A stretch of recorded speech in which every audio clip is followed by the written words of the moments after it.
peace must be our goal and our guide. And all that we strive for as a human family, dignity and hope, progress and prosperity, depends on peace. But peace depends on us.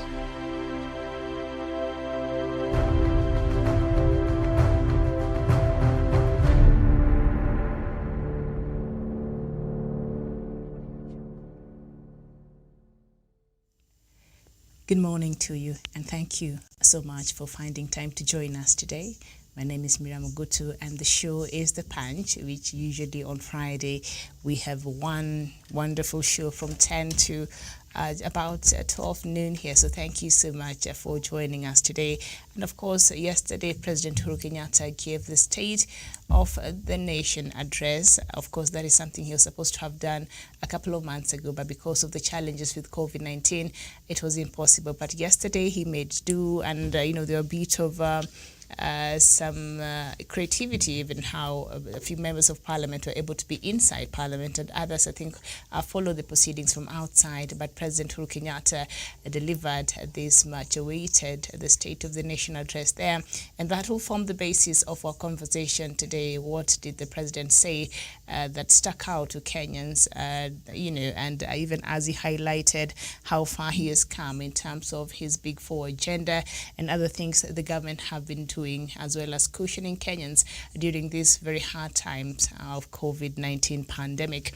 And I'm joined on the panel. And then after that, we shall look at the week that was, a couple of things that we've been talking about the whole of the week and what stood out for us and as well for you. You can share with us on the comment section. And joining me now is Professor Jared Onyari. Professor, good morning. Good morning, Miriam, and our viewers. All right, very well. So yesterday, President Uhuru Kenyatta, of course, delivered that State of the Nation address. But before we get into that, let's bring ourselves up to date in regards to the statistics. We've not done this over the week. I don't know, maybe I was becoming a bit depressed, but we have to deal with our reality as right now as we speak. The number of confirmed COVID cases in Kenya stands at 66,723 cases. The death toll, which is now really worrying, has topped 1,203 cases. Recoveries is 44,040. Uganda also, the figures have gone to 15,217. The death toll is 143. Recoveries is 7,985 cases. And South Africa, the figures right now stands at 744,732 cases. The death toll is 20,076. Recoveries is 690,903 cases there. And then let's just go quickly to the total cases in Africa this morning.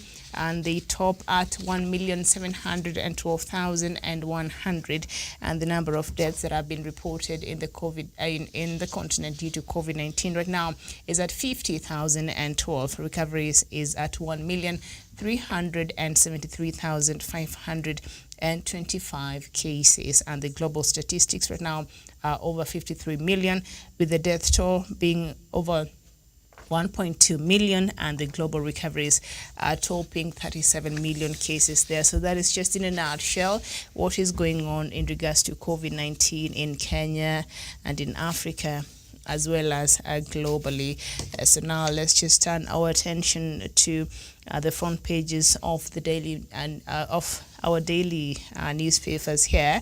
Of course, the headlines, all of them is about President Uhuru Kenyatta's speech. So even as we look at the headlines, we will be highlighting what President Uhuru Kenyatta said yesterday. So we'll be covering that part, our first part of our show, and that is President Uhuru Kenyatta's speech there. And before we even get into that, Professor, very sad news this morning from the continent.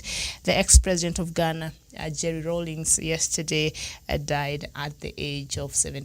And if you understand Africa's history, then you understand his role in the country that is Ghana was quite instrumental to bringing to Ghana to where it is today. Led 2 coups, and all of them was supported by the people. And now he has rested, and he has left his mark not just in Ghana, but also in the continent. Don't you think so, Professor? Yeah, Miriam, I know Jerry was a true Pan-African, and I've already sent my sympathies and condolences to the people of... Go ahead. I have sent my condolences to the people of Ghana I've joined them to mourn their former president, Joe Owens, who I describe as a true Pan-Africanist. Who firmly believed and cared for the interests of the people of Ghana because he was a military person. Miriam, when he was done, he handed the power to the civilian. That was very great, and he believed in democracy. And he has ever stood to be with the people of Ghana, and I see him as a true person for the people of the continent of Africa. And Miriam, this is the way to go. One day we shall also exit, but I have a firm belief that we will meet at the feet of Jesus because, Miriam, I believe Jesus being life and resurrection. So as we mourn and grieve him, Miriam, COVID-19 is really, you see now, it has claimed the mighty and the road. May we take it very serious, Miriam. Mm-hmm. Yeah, and he died from COVID-19. I'm joined, we are joined by Wesonga. Good morning, Daniel.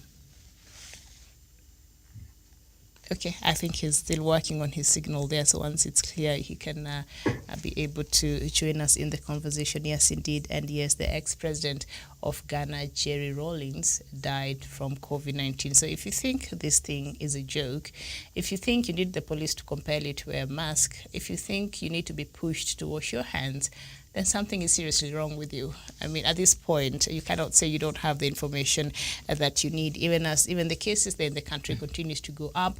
And we've seen the Ministry of Health raise the alarm every time they have these daily news briefings on the current situation in regards to COVID-19. So, and right now, going to the hospital, understand, the government is not able to pay for the bill if you go and you go seek for treatment for COVID-19. And we were discussing this thing the other time about the NHIF, about how Kenyans are complaining.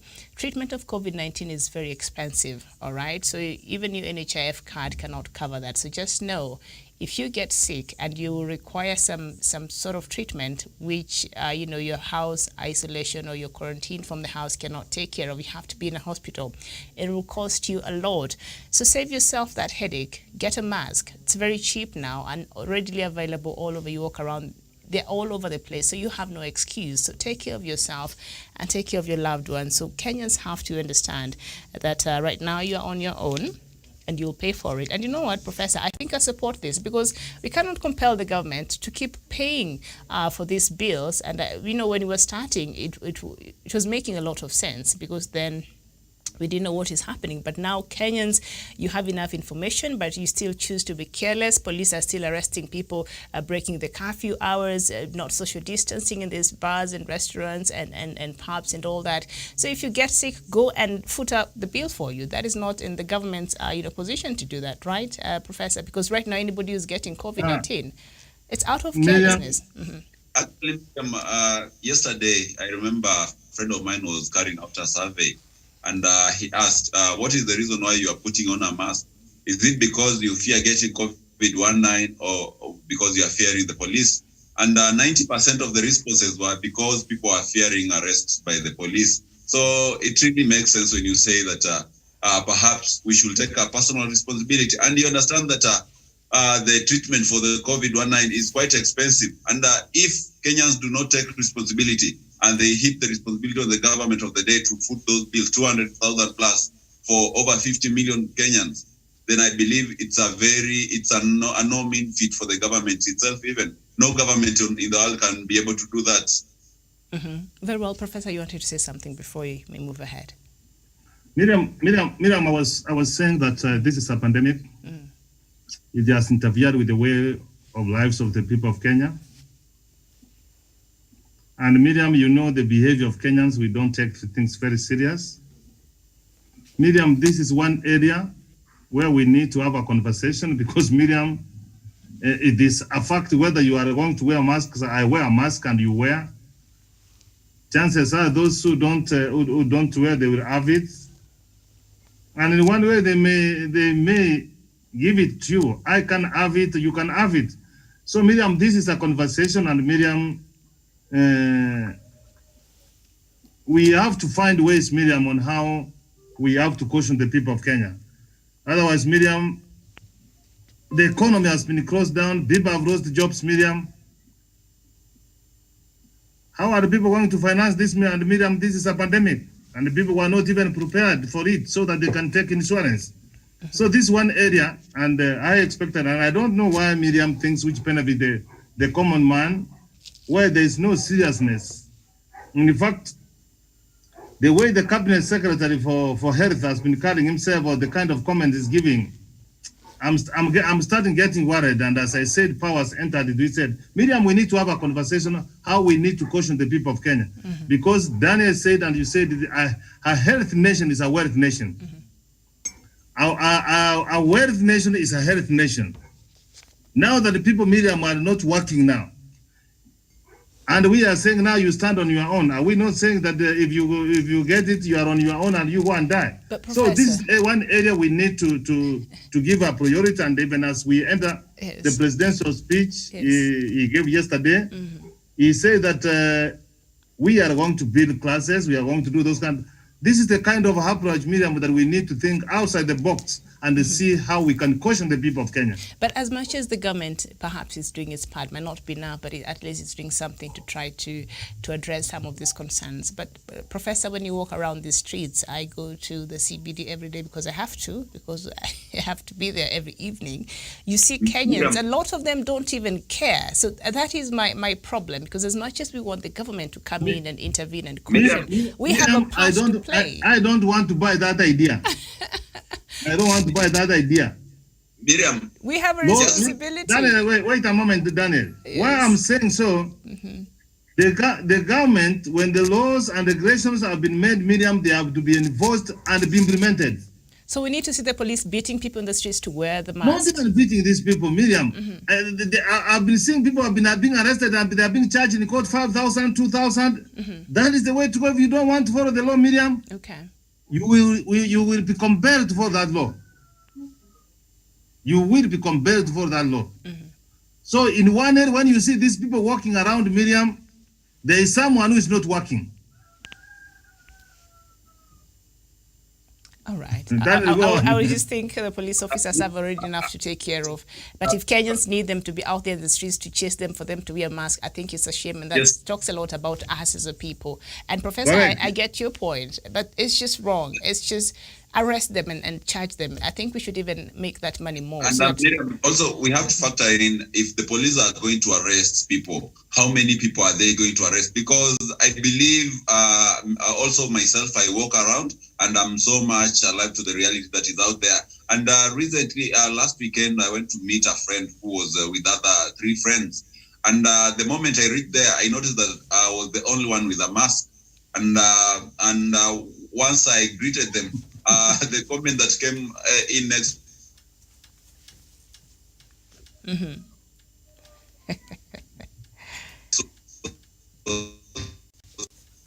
All right. Okay, Mr. Gaya. Yes. We're having a problem there with your signal. Why are you putting on? You are the only one. I think, and even much bigger. That as the people, we have even a much bigger role than the police, because you understand that the ratio of one police to the people out here is quite lopsided, and therefore you cannot expect the police to be always on your back, telling you to sanitize, keep social distance. Our responsibility lies as a citizen in the fight against this pandemic. So to me, I believe much rests to the citizen, because even if the police ignore to enforce those laws, it is the citizenry which will get sick. It is you and me who is going to get sick and incur all those expenses in the hospital. So let us be on the watch out. Let us not let lose our guard on this pandemic. And perhaps we shall be on the safe side in terms of health and in terms of even aiding our nation to walk through this kind of shaky situation that we are right now, even economically. Professor, I don't recall us seeing any images, anybody being arrested at a bar or breaking curfew in China. We have not heard of any cases because they are disciplined. So that's why I'm saying, if we are on our own. At this point, we are on our own because the government. The kind of idea we are trying to say, Miriam, I agree with you. I agree that if people were civilized, they will follow the law. But here in the case, they are not following. They have not even understood, Miriam, that this thing is killing. Can you imagine? They have taken a very action. Miriam, if you don't follow the law and you break the law, we punish you. All right. Police. Miriam, when we started the banning of the plastic bags, did you see how everybody complied? Yes. Because people knew that the penalties are very stiff. Okay. And Miriam, see how serious the kind of recommendation I say. If you are not wearing a mask, Miriam, we correct you and we pound you into 1 hour because you want to die. Right. Yeah. So Miriam, let us persuade people to comply with regulation, to follow all the protocols. Yes. And whoever breaks those protocols, Miriam, you be arrested today, you get 2,000. Tomorrow you get 5,000. Eventually people will follow. And I'm very happy the way the police are working now, Miriam. Yes. Very serious. You know, Miriam, here are Kenyans who are going to a bar and they lock themselves and they are drinking, Miriam. Even some of the proprietors of the bar, Miriam, have come up with soundproof. They are inside, there's loud music, Miriam. That is how seriousness, Miriam, the people of this country are. We are taking this pandemic as a joke. But what we want to do here, Miriam, I work with masks. I find some Kenyans, I intervene, I ask, and give. And I expect the rest of Kenyans to follow me and bring others on board so that we persuade the people of Kenya, Miriam. And Professor, do you think you'll find a lot of these people walking around without masks? They have the mask in their pocket. It's not because they don't have them. Now that is just, you know what? Let's just move along. Yes, but take a country like Japan. Take a country like Japan. Are you hearing cases of COVID-19? They've been able to contain it. They were wearing masks before. Before the pandemic, the way of life of the people, the Japanese people, they were wearing masks, and you can see you can see the president of United States elect Joe Biden. He's persuading people. In fact, even in America, it is going to be made compulsory, Miriam. Yes. So we are not going to persuade people. You do this, and even Miriam, we are saying even the penalties must be enhanced. Absolutely, so that it's too much. If you think about it, then you have to even wear 2 masks. Yeah. Yesterday we were speaking about the goodwill of the judiciary, and today in the morning, when you read the news articles in our mainstream media, you find that the judiciary, the High Court, has halted that directive to ban public gatherings. Now you wonder, do such a magistrate or a judge really act in the public faith and the goodwill of the people of Kenya? So I think also the various stakeholders have to show some concern about these measures.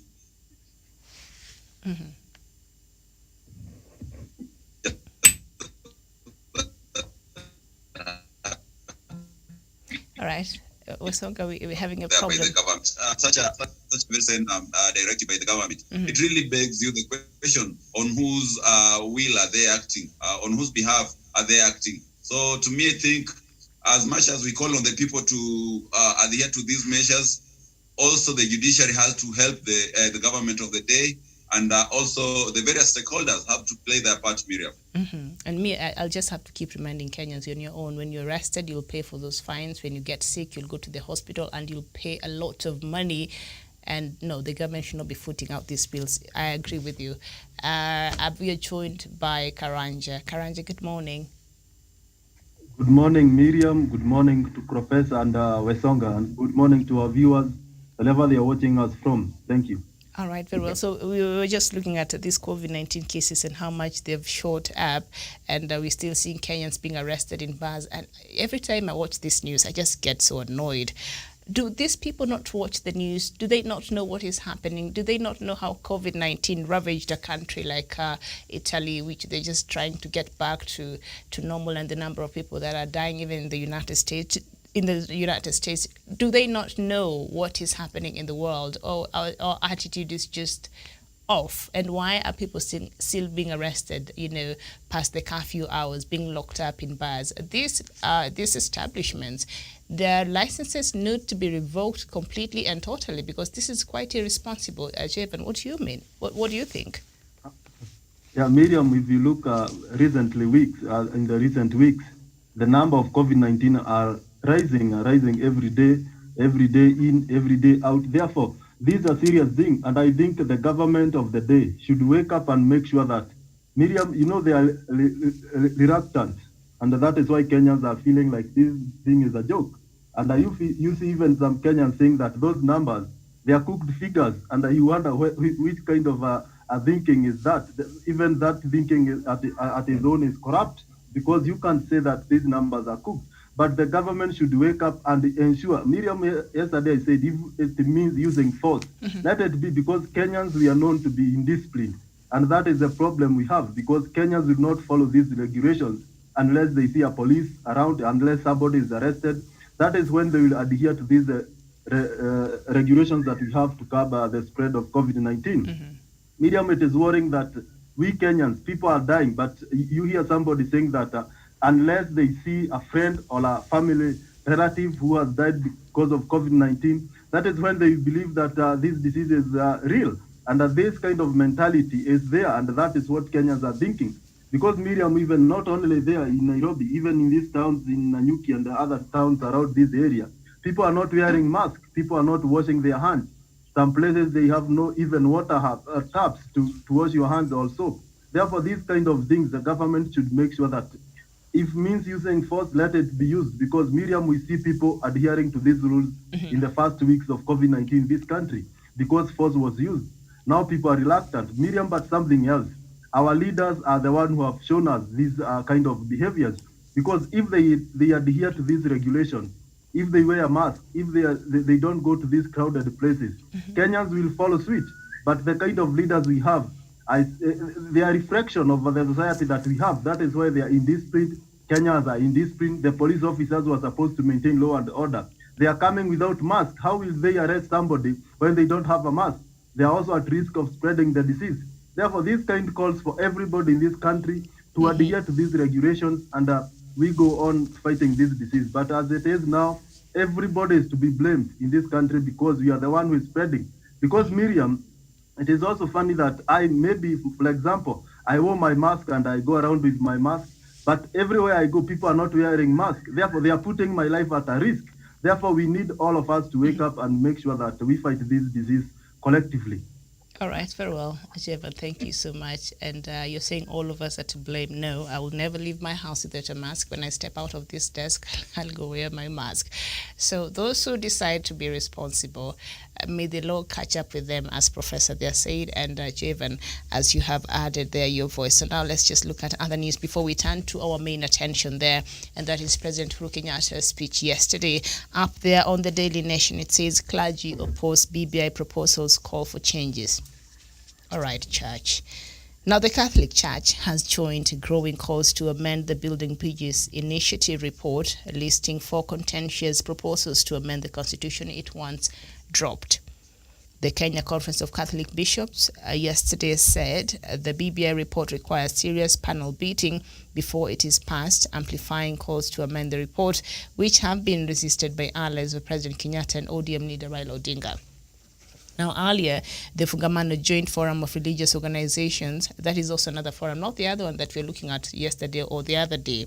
This is also another one, proposed radical reduction in the number of elected representatives, while the Kenya Council of Church Alliances and Ministries proposed a national delegates conference to resolve contentious issues. So let's just go and see what the Catholic Church wants now. They're saying they have a problem with 4 things there, and we know Catholic Church in Kenya has a very good following and membership there, so I think their voice could be important when we look at the matrix of the church here. So let's see.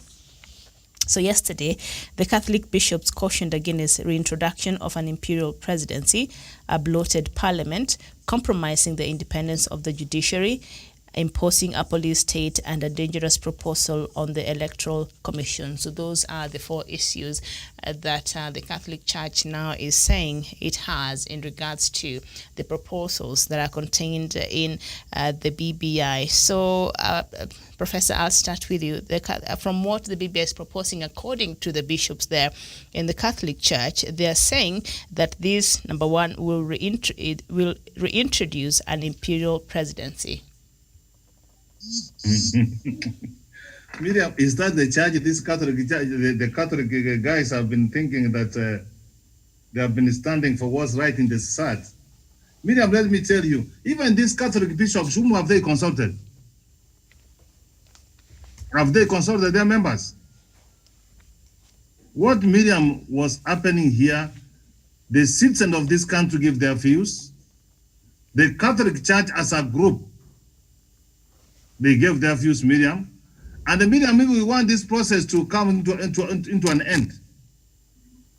Let the referendum question be prepared, Miriam. You know what's happening, Miriam, here is that it is just like a farmer. Some farmers have prepared their land, they are ready for planting, and you did not prepare.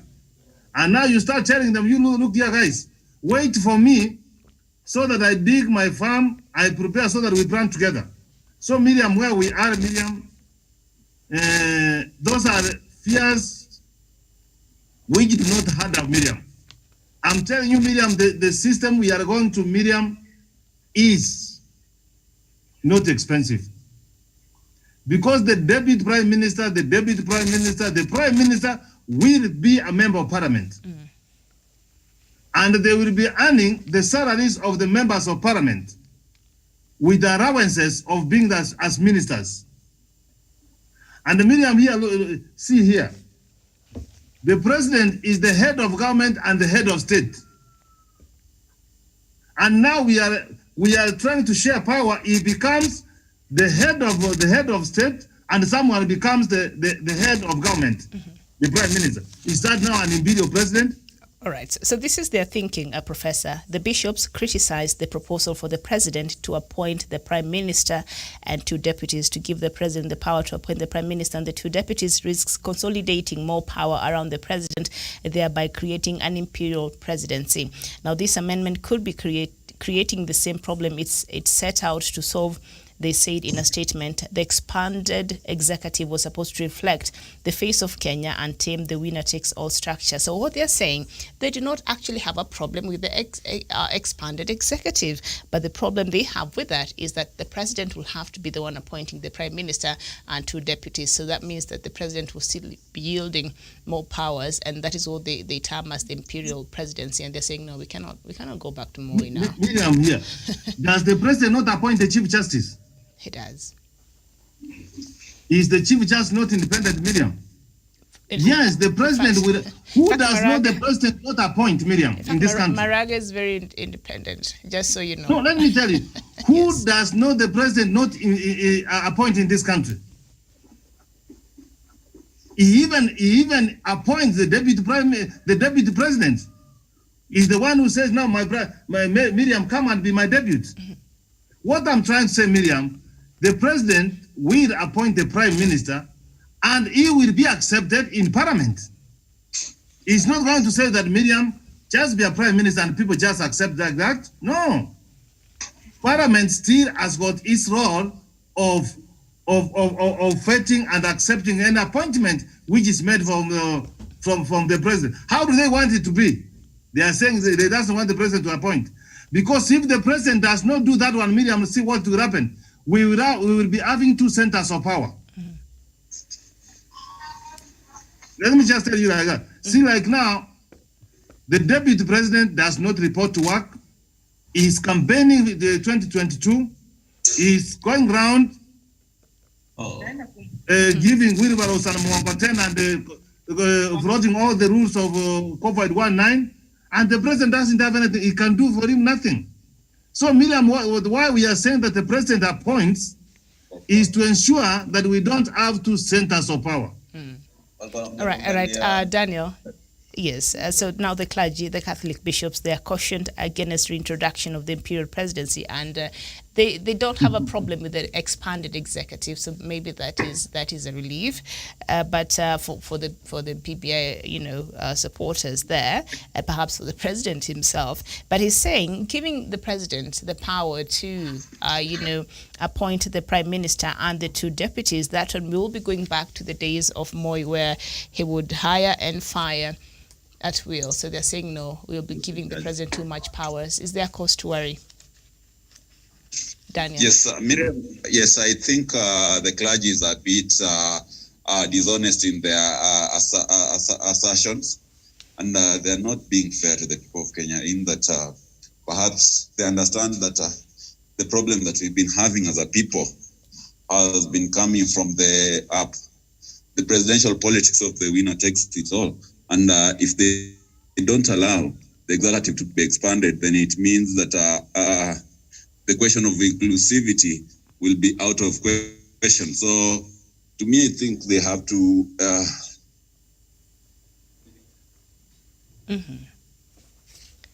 All right, Javen, we seem to be having a problem with the Songa signal there. We apologize, but I don't know if he can, well, let him work on it. So, Javen, the other thing that the Catholic bishops have a problem with is a bloated parliament, and this is what they're saying. There is no reason why we should have such a large number of legislators. We do not want more government, but better government. Do they have a point? Miriam, first of all, in that question of they are talking of imperial president. And the purpose of having a president is somebody who rules the country. You cannot have a president who is not powerful. We need a president who has a bit of powers.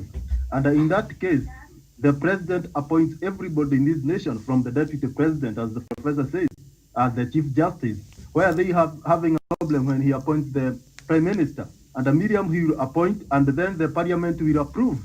That is how it is serious it is.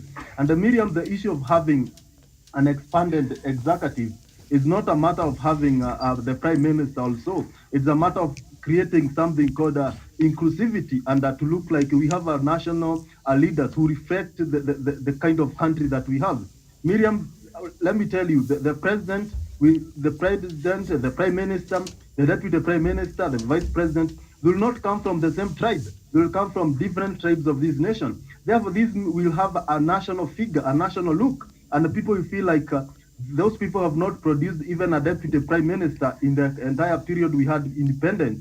They will have somebody representing them there, and they will feel like they are part and parcel of Kenya. The purpose of expanded executive is to create inclusivity, is to create a look of Kenya, is to create something that reflects the kind of diversity that we have in this nation. So there's nothing like the president is appointing or not appointing. At the end of the day, the president will appoint, the parliament will approve.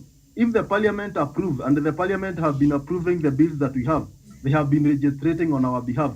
Why do we have a problem with that? That is how the laws of these countries are saying, and we should follow the constitution. That exactly, I think that the clergy, they are not reading this document to understand. They are reading it with a kind of a perception. Miriam, you know, when you read something and you have already created a perception that this thing is not good, even if you see 100 reasons to believe it is good, you will have one reason to say this thing is not working well.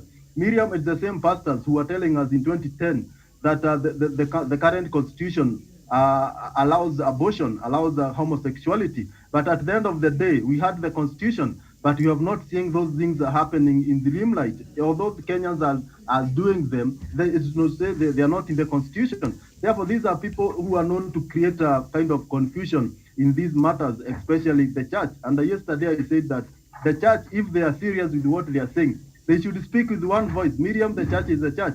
You are not seeing Muslims having a much of problem with this issue. It is Christians who are bringing all these kind of issues, and we know them because Miriam, when they talk of a church calling it the ministry of who, this is other is an evangelical church.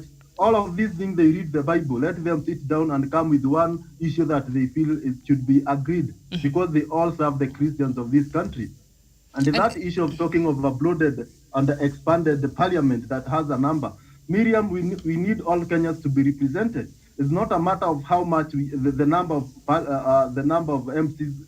MPs that we have, but rather than the duties that they do, the work that they're supposed to do. Because at the end of the day, we want every constituent of this country, every people of this country to receive government services. And maybe, Miriam, I could understand them if they are saying that we have the numbers, but to reduce their salaries, then that could be something else, because we might have even a small number who are earning much, and that will increase on their wage bill. We should work on the remuneration of our members, our representatives.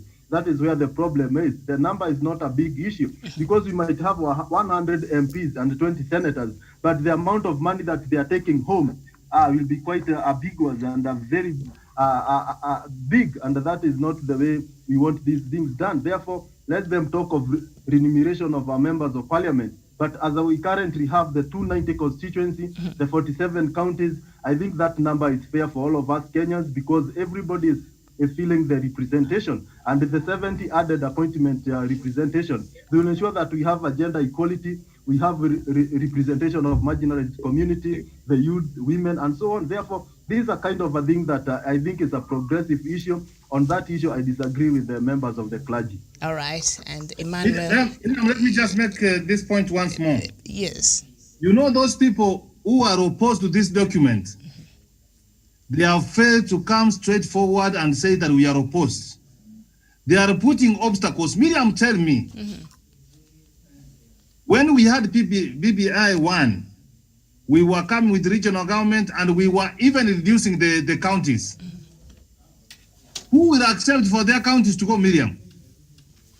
Among 290 constituencies, Miriam, who will accept their constituents to be taken, Miriam, to be scrapped away? So, Miriam, these clergy people are setting people to reject the document which they have rejected, Miriam. And Miriam, I like following history. The clergy people, Miriam, they opposed the constitution in 2005. They were in the no campaign, Miriam. They opposed 2010. If they are going to support this one, Miriam, it will take a miracle. And back then, the issues that that's the point I'm trying to say, Miriam. So when you talk about, Miriam, an imperial president, maybe perhaps you assist me to define what imperial means. All right. I have seen, Miriam, the recent appointment of the registrars of political parties. There was one of the names which the president had appointed and the parliament rejected. That's how serious it is, Miriam, that the president will appoint the prime minister and then parliament will reject. And remember, Miriam, the prime minister, the deputy prime minister, and the deputy prime minister, it gives even the smaller number of people of this country to serve as a prime minister. Yes. And Miriam, you know, if the clergy believe that perhaps the divisive elections have been the contention of our ethnic fabric that has been ripping us apart, then on their part, I believe they would have come up with an alternative recommendation that they put on the table. But as the professor says, you know, these are people who are raising objections without giving any tangible alternatives to the issues that are being proposed there. So right. To me, I think they are being very ingenuine. Yes. And of course, history tells us that they are the same people who opposed the constitutional amendments in 2005. They went ahead to oppose it in 2010. And even today, I believe they still hold the same position they held before. Let's see. Yeah, I'll have you speak after this because I want us to go through these issues that they brought up. They have a problem with 4 things on the BB, and that is they're saying there will be an introduction of the imperial presidency and the bloated parliament, and also compromising the independence of the judiciary and imposing police state, and a dangerous proposal on the electoral commission. So let's just look at that. They described a proposal to have political parties appoint members of the Independent Electoral and Boundaries Commission a dangerous one, since it will politicize the electoral body and compromise its independence. This proposal will turn IEBC to a political outfit with the partisan interest. The question will arise on how fair the elections will be, they observed. Daniel, complete your thought and add that to that, and then we'll move to Javen. Yeah. Yes, Miriam, and therefore, whatever Professor has been saying, it's very correct. These are people who are hell-bent to opposing this particular document, and there's no amount of persuasion which will enable them to change their mind. And number 2, talking about making the IEBC, politicizing the IEBC. You know, most of the problems in Kenya, they are political questions.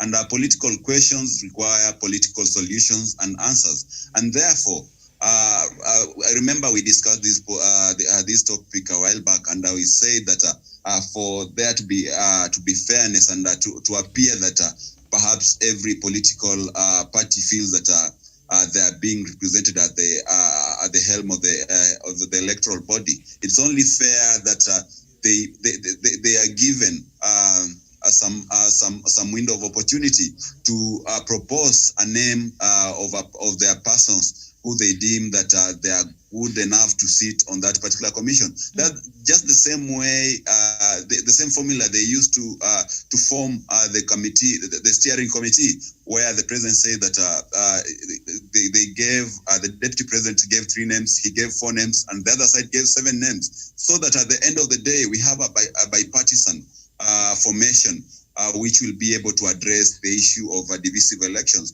So to me, I think if we can reconstitute our electoral body in such a way that every party feels represented, then after every election, we won't be having a situation where an opposition party claims that perhaps the government had some kind of control or influence on the commissioners or maybe the top leadership of the commission, because they have their own people there also to be able to give a clear picture, a very transparent picture of whatever is happening in there. And I think Professor also was much in agreement with this kind of selection criterion to be used at the help of the IBC. But, so to me, yes, that will be the best way to address the political question of reconstituting the electoral body, and to ensure that at the end of the day, each and every political player feels that they have a stake in the electoral body, so for the sake of fairness. So from where you sit, Daniel, do you think we will be having this commissioner every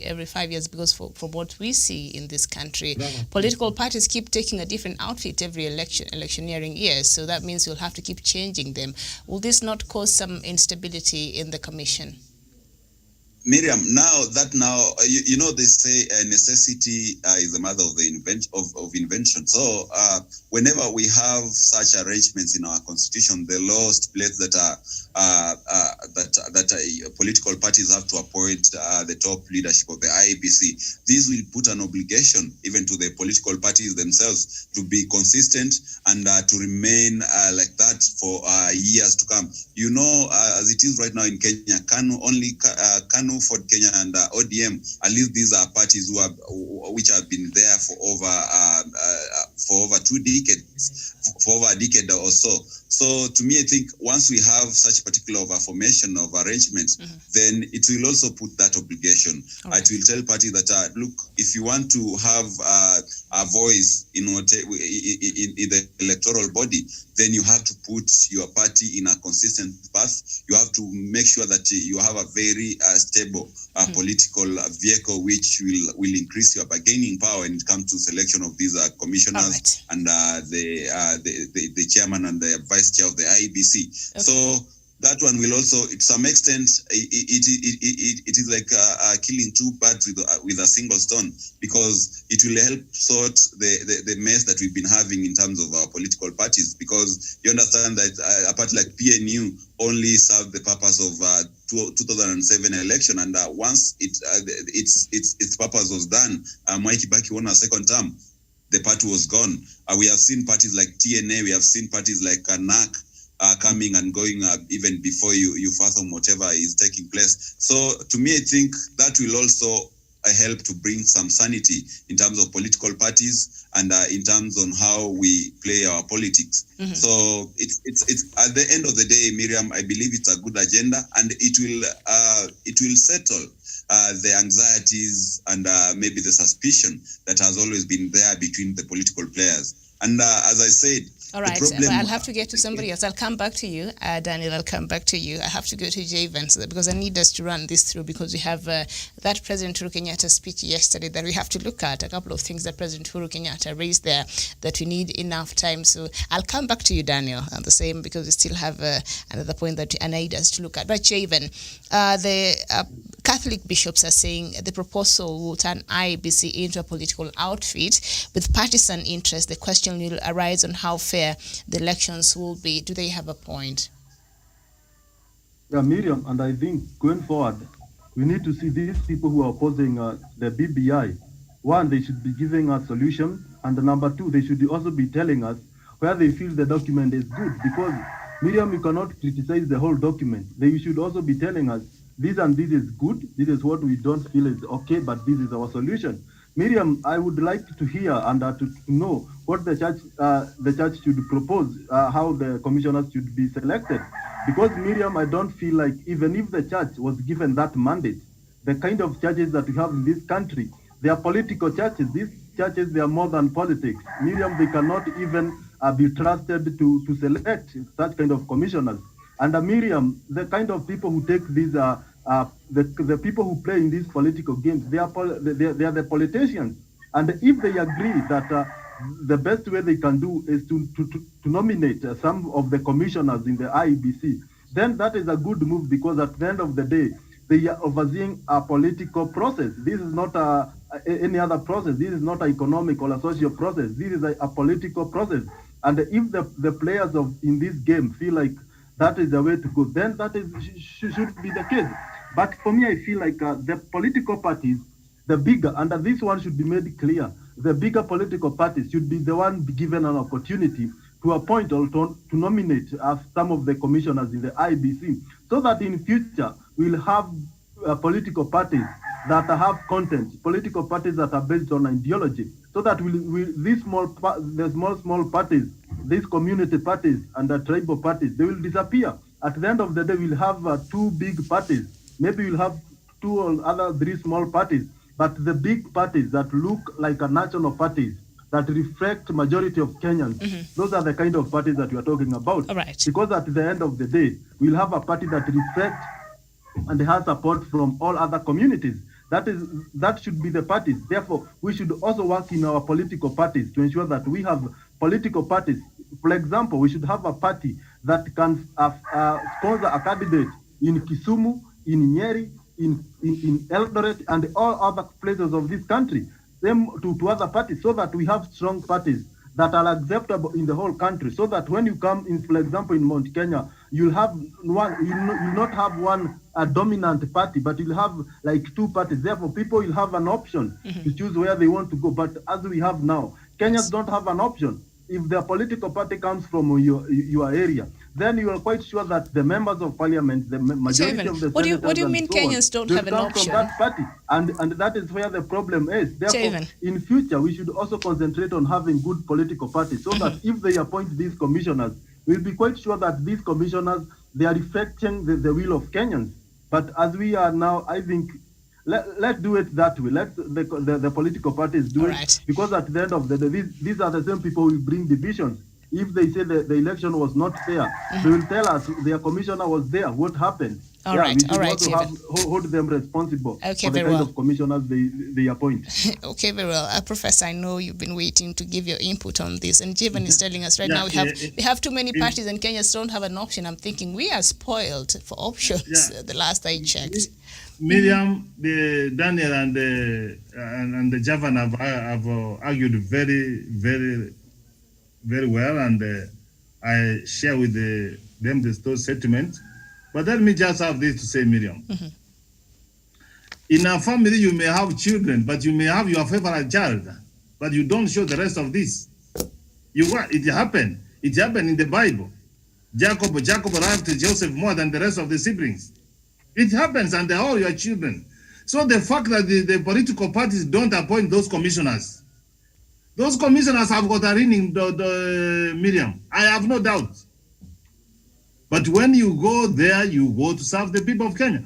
Miriam, we elect members of East African Legislative Assembly through political parties. When they go there, do they go there to serve ODM, to serve Jubilee? They go there to serve the people of Kenya. And the point we are trying to say, Miriam, the system we have now, we had Hassan, we have Chebukati now. It is not the political parties which put them there. But we don't have confidence in them, Miriam. We are saying perhaps for us to move forward, the way Daniel is saying, is it by you bringing your person here is when we can have trust. This thing has been tried before, Miriam. I talked about IBBG to 1997. Every political party was given an opportunity to bring their commissioners. And that they were able to do very good election in 1997. And the same commission was able to do the elections in 2002 because they had got confidence and trust among the actors, Miriam. I concur with them. This is a political process. It is not a religious process. Neither is it an economical or a social process. So you cannot rule away what the political class want to do. If they want to nominate the commissioners and all will be fine and everybody else will accept, so be it. And what they have said that you had the fear that every other time when the political parties, a commissioner is having a term. If during that term you have not served and we feel that we don't want you, the way now, Chebukat has got a term, 2 years or so before it's terminated. Now, if we feel that we don't want you, we want to change the system, we will change and pay you. There is a way on how you terminate a contract. So, Miriam, I expect what Chavan has said. The easiest thing a fool can do is to criticize, because you don't need anything else. And I don't want to call our clergy people fools, because when they want to say that you don't want a political class, tell us the system which we want to adopt, because the one we have at the moment is not acceptable by all parties. I submit, Miriam. So they're saying instead of just criticizing, they would have come up with other options. So they did come with an option in terms of their feeling the Kenyans are already overrepresented. So what their proposal was, they said the reduction, the clerics said the Kenyans who are overrepresented, the counties should be clustered into viable economic blocks. And they proposed the counties be reduced to 16. The current counties become sub-counties. And they say the reduction could be achieved if the former provinces, Nyanza, Western, Eastern, Northeastern, Central, and Coast, were split into 2 counties, and then Rift Valley divided into 3, and Nairobi retained as a county. That is what they said. So they seem to have had a solution for that. Miriam, those are strangers in Jerusalem. How Those so? are strangers in Jerusalem. How so? Miriam was said in Bomas, the first Bomas draft, we had for 15 regions, Miriam, and the people could not agree. We wanted the idea that it was rejected. Miriam, we went to 47, and Miriam, now you come to 16 whichever. People were saying that we want resources to be developed. Now taking it back is a devolution, Miriam. It is a conversation. Let us take time to have a conversation. Miriam, those are good ideas, but remember, Miriam, they will be subjected to a referendum by the people of Kenya. All right, so they are not Kenya. Yes. They are on the views that they have been given. Okay. So perhaps, and if they feel their system is okay, Miriam, our constitution is very clear here. Article 254, 255, 256 on amendment.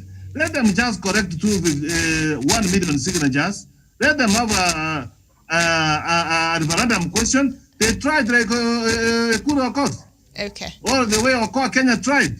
Because now, Miriam, this one, honest, let me tell you, the clergy, they are not supporting PBI. No, they came out.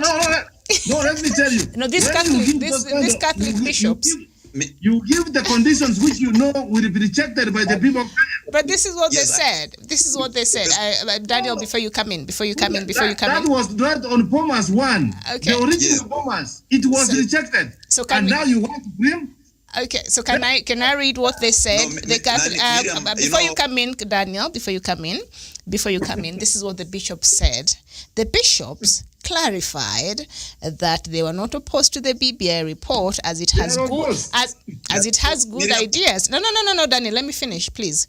The bishops clarified they were not opposed to the BBI report as it has very good ideas, but wanted more dialogue to avoid plunging the country into divisive referendum campaign. So they're saying it has wonderful ideas. It's only Daniel.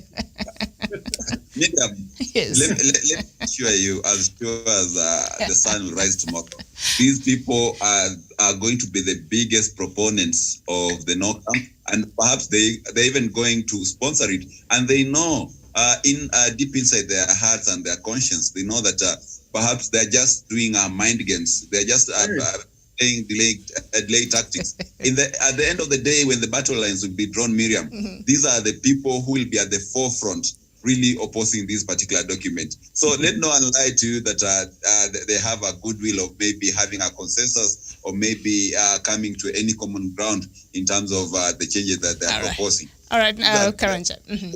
Karanja, yes. And thank you. because I want us to run over this issue very quick so that we get to President Uhuru Kenyatta's yesterday. And our viewers here at Ankoi Adam, you're saying counties should remain 47 the way it were. Bishops on this one, they are not fair. And also, I think Emmanuel Olenkiti, you agree. Thank you so much. I see you're very active there. Keep writing, and I will read some of your comments as we continue. So, Javan, let's finish this issue of clergy here. They're saying they're not opposed.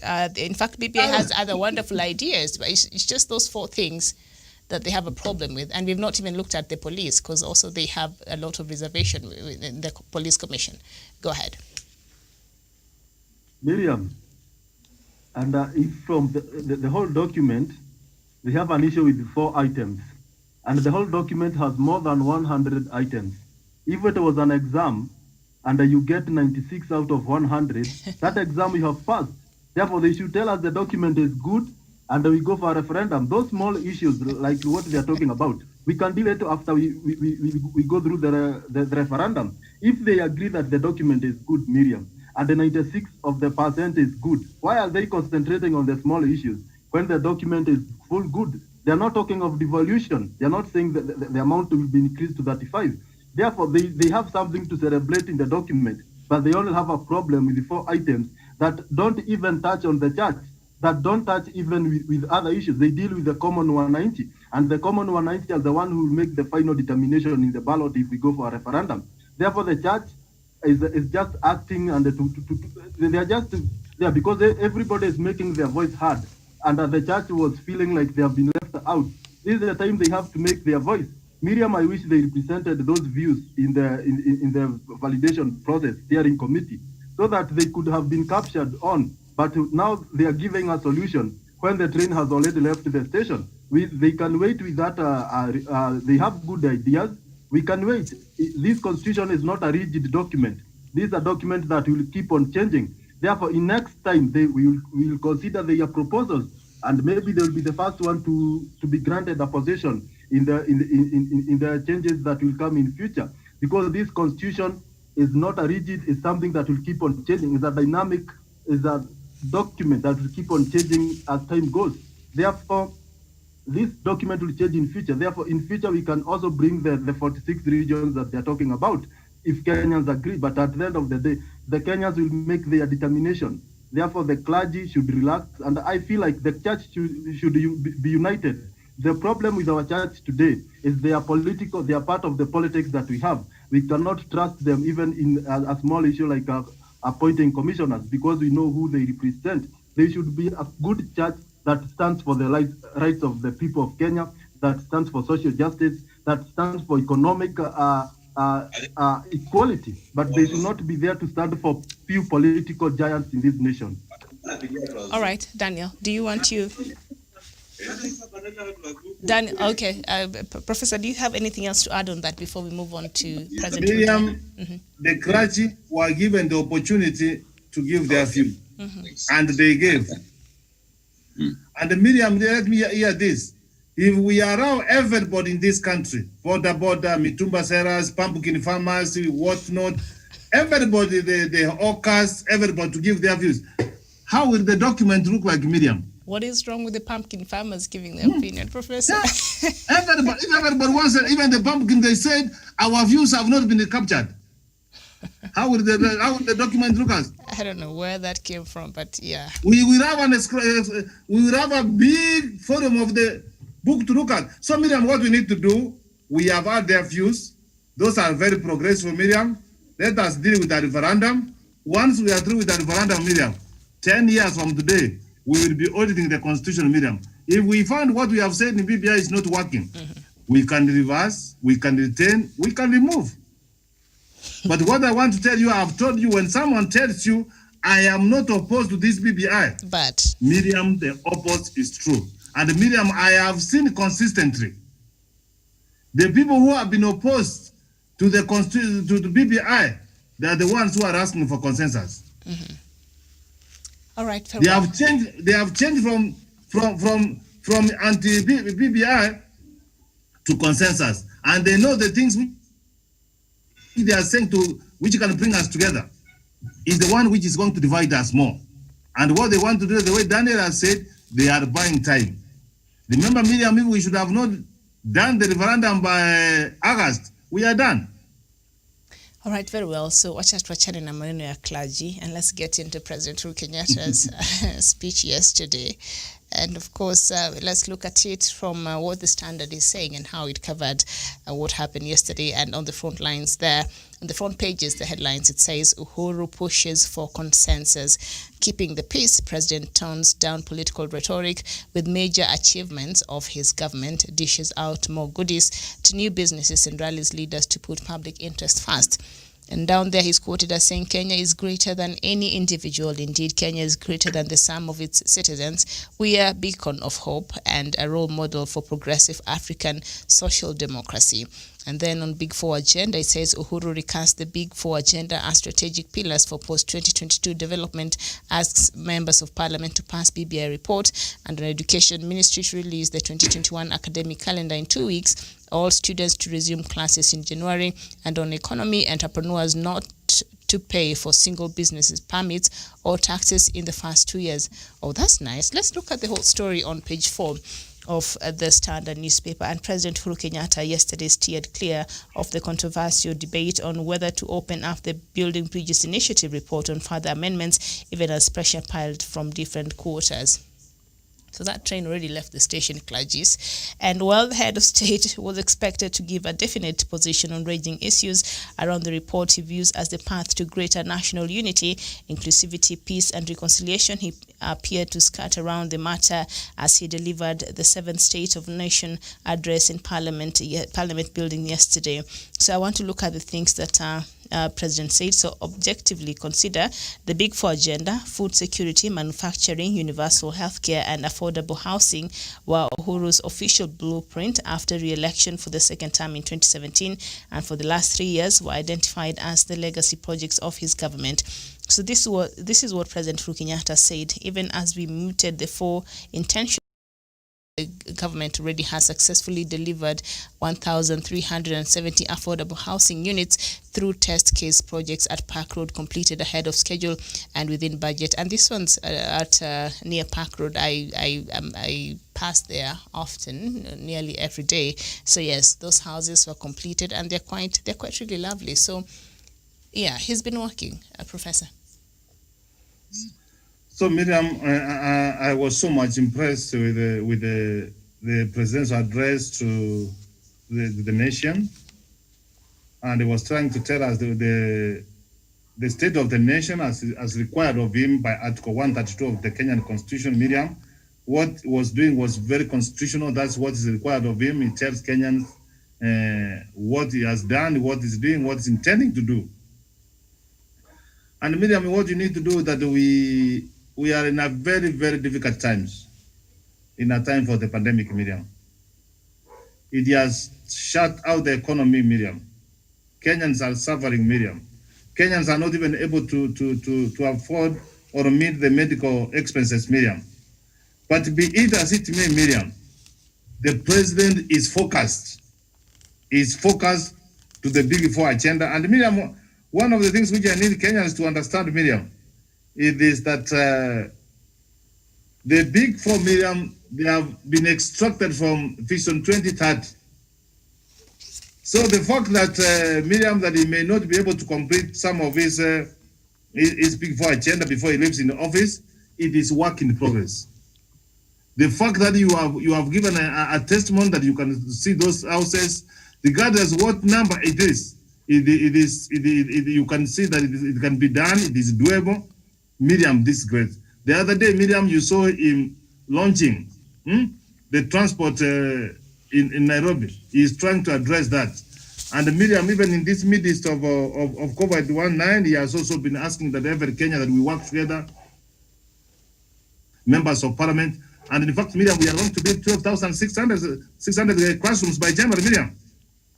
So as much as we are trying to see COVID-19 as a challenge, there's some positive thing about of it, Miriam, and he has come to the realization that, Miriam, COVID-19 is a reality. It is here with us. It is not going to go anywhere. We only need to work together.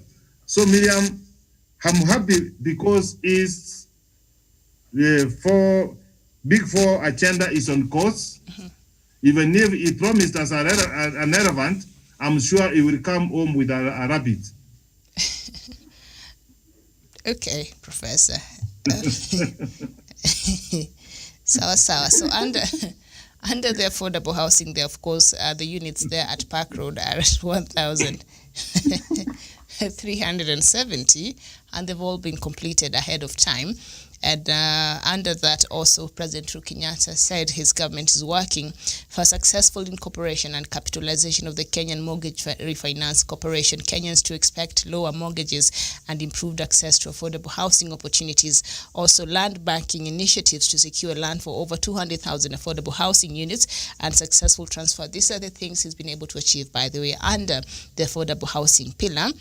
Successful transfer of 4,000 acres of Portland cement to the National Treasury completed and currently undergoing evaluation and digitization of titling process and land registries across the country. He also said that his government has enhanced the protection of property owners, unlocking access to finance and improving revenue collection for rates and rents within the cities and towns, and also completion of national CO spatial mapping exercise, currently at 75%, that will improve the management and use of finite land resources for the benefit of all of us. So the affordable housing pillar, that is something tangible that I'm sure a lot of us have seen. If you haven't, then just walk around the city, but that is something you can see. Wanasema hiyo ni nyumba ya Uhuru. People, that is how people call them, but those houses are there. I have seen a lot of them. Daniel. Yes, I think that was a very, very good plan, considering that, Miriam, the cost of housing in Kenya is a bit over-exaggerated because of the cartel that are there in the private real estate development. And I remember in 2015, I was having a chat with a friend, and he told me actually that the cost of purchasing an apartment in Cape Town and London is almost the same as purchasing an apartment in Kilimani. And that tells you that actually our prices are really exaggerated, because you cannot compare Cape Town, whatever property that is in Cape Town or in London, with whatever is in Kilimani. So to me, I think the president identified where a problem where majority of Kenyans are facing, and that is in terms of housing. And I believe if the next president is gonna continue with that particular blueprint, then we're gonna be able to achieve an affordable housing for our people, and that economically, when people are able to live quite a better livelihood in terms of housing, and they also have some good healthcare system, then that is the description of a very prosperous society. So to this extent, I think the president has achieved much in terms of the housing. All right, affordable housing there. So yes. Yes. Okay, very well. Yes, and also yes. So we what we need to do is to support the president and also the relevant authorities that are undertaking these projects. But so far, so good. I think the legacy is on course. So these are just some of the things that the government did in terms of response to the COVID-19 pandemic. And these are the economic highlights from President Uhuru Kenyatta's speech yesterday, that his government has been able to achieve, and the 13 billion Kenya shillings worth of pending bills owned by national government have been paid in the last 8 months, saving thousands of SMEs and MSMEs, and changes to the tax regime amounting to 170 billion Kenya shillings of foregone revenue, comprised of a reduced VAT from 16% to 14%. We remember these are some of the measures that the government brought in place in the early days of COVID-19 in this country. So the reduction of VAT, and that has gone a long way in reduced prices even for the consumers out there. Reduced corporate tax from 30% to 25%. That has gone to help small and middle businesses there. Reduced pay from 30% to 25%, 154 million Kenya shillings to sports and creative arts stimulus packages that was given. Reduction of turnover tax from 3% to 1%, 100% tax relief for persons earning less than 24 1,000 shillings per month, and also 11 billion cash transfer program targeting over 431,000 most vulnerable households, cash delivered directly through M-Pesa. That happened. And also 13.13 billion Kenya shillings dispersed directly to the elderly under the Inua Jamii program, was a social protection program, and also 10.7 billion currently supporting over 283,000 young Kenyans under the highly successful Kazi Mtaani, the national hygiene program. So this, Danilo, just some of the things that the responses that President Uhuru Kenyatta and his government, did and are still doing during this COVID-19 pandemic. What do you make of this? Yes, Miriam, I think the president and his government has been is among is the Jevon there? top. Yes. Is Jevon there? Yes, the best African country. Okay. Yes, I'm here. All right, I wanted Jevon to take that because you just answered the other one, and then we will come back to you, Wesonga. Sorry, today we have a bit of a mix-up, but it's okay. Karanja, take it, and then Daniel can come and respond to it. Okay, thank you very much. And in the first, in the introductory part of the presidential speech, let me say that the president was very clear on what he said, and that is what we want our leader to say, to give us hope, to give us a future that is bright, that we are going in the good days ahead, and that is exactly what the president did. And you have talked of the affordable housing.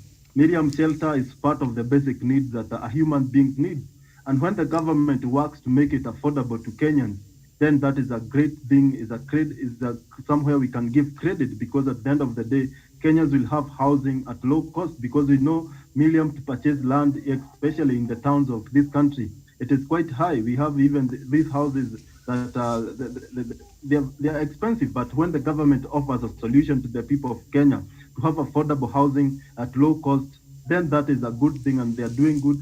Miriam, at the end of the day, we say that haba na haba hujaza kibaba. That means that the small thing that the president is doing today, he is also setting as an example to the future presidents who will come, so that they have somewhere they can continue doing good things to Kenyans, because he has already set the way. He has already opened, he has already kick-started the journey, and this will come also to continue what the good things that he is doing. And in the Big Four agenda, housing, food security, infrastructure, these are something that are working. This is something that Kenyans, if you ask them, they say that something that is tangible, something that they are feeling. Therefore, that is the legacy of President Uhuru Kenyatta. And on the issue of the economic recovery and the economic turn up of after the COVID-19, we know when the COVID-19 came, the president did exactly what you have read. And there was also tax reliefs to those people who are earning less than 24,000. There was also the VAT reduction. There was also the social economic, where the older and the people who are quite affected by the disease were getting something small from their through their M-Pesa. Therefore, this is something that we must congratulate the president, because he did it very well, and he cautioned Kenyans against the bad effects of COVID-19, which is a lack of food, because we know many jobs were lost, and the people, we know some things that you cannot do without is the food and all the basic foods that we have in the that you need for your body to function. And he made sure that Kenyans were not starving. And that is a good thing, because at the end of the day, Kenyans now are able to go back to the works, because the government cautioned them, took the step to ensure that their lives are saved. And Miriam also, apart from all these economic things, the SMEs were the people who benefited a lot, because at the end of the day, the president is quite clear, and he is putting more emphasis on the interest of the SMEs, the small-scale traders in this nation, and he is giving them more incentives than the previous government. And this ensures that we have more people who are engaging in this kind of an entrepreneurship industry, and that is a way of creating jobs. That is a way of ensuring that we have employment, because apart from self-employment, when you go to these entrepreneurship businesses, you end up employing other people to help you do one or two things here and there. Therefore, these are good things economically, because at the end of the day, people who lost their jobs, they can start a business at a very low cost. They can engage and start those small-scale trading, importing small things from other countries, selling them here in the country. And that is what the government is doing to ensure that these people, at the end of the day, will not suffer, but they will have a reason to celebrate life even after the ravaging effects of COVID-19. And Miriam, I also see the president has a very good plan, apart from this moment that we have COVID-19. Post-COVID-19, the president is quite well prepared because he is already starting up things that will ensure that Kenyans, after we recover fully from COVID-19 effect, then we'll be able to kickstart our economic very well, because as you see, the traders will be working there. The Kenyans will not be having more, they will be able to save. At the end of the day, when the COVID is done, the president is prepared to ensure that that transition will be quite effective, and he will not leave this country struggling, but he will leave it standing on its feet. And that is the kind of a legacy that we celebrate today as we look on the kind of a speech that he gave yesterday at the Parliament House. All right, very well. Daniel, you wanted to say something? Yes, Miriam, just to add on that, I believe what Karanja said is very correct. And when you look at even here in Africa, Kenya has been featured as the country which has been able to quite successfully and quite efficiently handle the pandemic, both in social, economic, and health-wise. So to me, I think it's just to pass a pat on the back of the president, as well as the Ministry of Health, for really sustaining Kenyans through these tumultuous time and difficult economic times. So I believe the president has done quite well, and that also adds to part of his legacy as he looks forward to exit power in 2022. All right, very well. So on page 6 of the Standard newspaper, the story there, still on the State of the Nation address yesterday, we're looking at the address President Uhuru Kenyatta made to the nation yesterday, says small traders get 2-year tax break in bid to boost economy. Now, on average, 300 new businesses have been created daily during the COVID-19 period, which is an indicator of tough economic times after people lost jobs. An initiative where small businesses will not pay single business permits or file presumptive taxes in their first 2 years is among government's achievements so far, the president has said.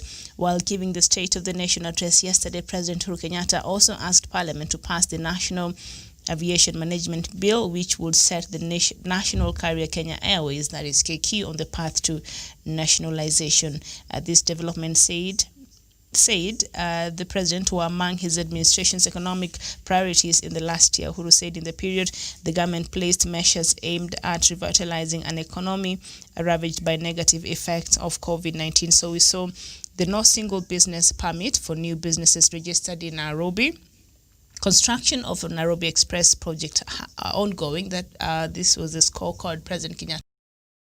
There are new businesses being registered every day. So that means for the many Kenyans who perhaps lost their jobs, maybe Kenyans now have started looking at even as a small self-employment, as another avenue of making a living outside of just going to get employed. So 300 average per day people are registering for a new startups. What does this mean? And according to Kenya's response of COVID-19? Miriam, there is no doubt that we are facing very difficult times and turbulent times, very extraordinary times, Miriam, and which need extraordinary measures. Daniel, I say that we support the president, Miriam, so that we can be able to realize this. And in one area, he has said, as you have read, Miriam, he has said that members of parliament to assist him make bills which can make this one become a reality. And one of the things for us, Miriam, to do to move forward is to make business affordable, and it is to be done. And this is exactly what the president is trying to do, Miriam. And I have said, Miriam, what takes a country forward is policies, is enabling laws. So it's good that he was addressing Parliament, members of Parliament, and who have got powers to legislate. Miriam, in this area, Miriam, we must be able to do all we can to ensure that we continue moving. We are not going to look at the difficult times We are not going to see the house burning and Miriam will stand outside and ask how did the fire come. We should be in the business of putting that fire off. And this is exactly, Miriam, what the president is doing, Miriam, like now, paying more than 13 billion money to the pending bills, Miriam. It means the money will come to the market and will circulate, Miriam. Reducing pay, Miriam, to ensure that people, those who are working at least, Miriam, they have got something small to go and caution the difficult economic times we are facing. So, Miriam, this one is, you can see work is in progress and the president is working despite the difficult times we are facing as a country and as a world, Miriam. All right, and on health, still on page 6 of the Standard newspaper, that it says pledge to deliver health a plan for citizens. President Uhuru Kenyatta has said his administration is on course of attaining universal health coverage. Speaking yesterday during the State of Nation address, the head of state said despite the public health challenge occasioned by COVID-19 pandemic, his administration will deliver health for all as per the targeted date. According to President, the pandemic has so far claimed 1,203 people, after 23 people died in the last 24 hours before his address. This is 919 more tested positive from a sample size of 6,135. Of course, we must not succumb to COVID-19 fatigue. We must not backtrack from our vigilant right. So, the president said the National Hospital Insurance Fund will be reformed to ensure it carries the mandate as the driver of the universal healthcare. So I was seeing a news piece yesterday, I think was it on Citizen Television, and Nyeri was one of the pilot counties where there were 4, and Nyeri was one of them where President Uhuru Kenyatta had rolled out the trial of the universal healthcare, and the residents there, I think yesterday was the last day they're going to enjoy that, and the residents there were quite concerned because they were already used to, they're saying they were interviewing the people who had already benefited from this service, and they're saying, I was not worrying anymore. I know if my child falls sick in the middle of the night, all I need to do is find a way to get my child to the hospital, and I don't have to worry about anything because I know they will be treated.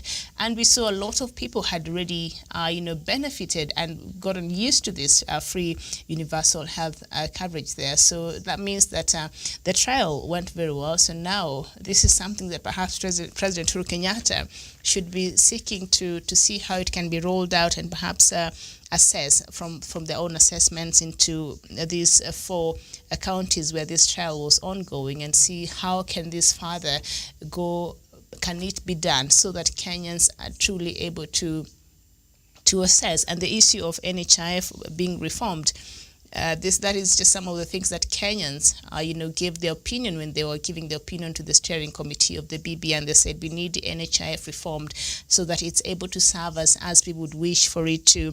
And so President Uhuru Kenyatta said, you know what, I hear you, and because this is very important to me and my legacy in line with the Big 4 agenda, it will be reformed so that it is in line with the universal health care. So it appears Kenyans might start enjoying affordable and free healthcare soon, Karanja. Yeah, and that is a very good thing. And if you go to the residents of Nyeri or these other counties, the 4 counties where the pilot project of the universal health care was done, these people quite celebrated because you go there in hospital, you are treated, you get the services well, without worrying without straining your pocket. And that is something that was quite effective. And I think going forward, because that piloting project proved to be a success, then it should be rolled out to other all of 47 counties so that Kenyans will start enjoying these things. Miriam, health is everything, because at the end of the day, Miriam, you cannot work, you cannot do any kind of an assignment when you're not feeling well.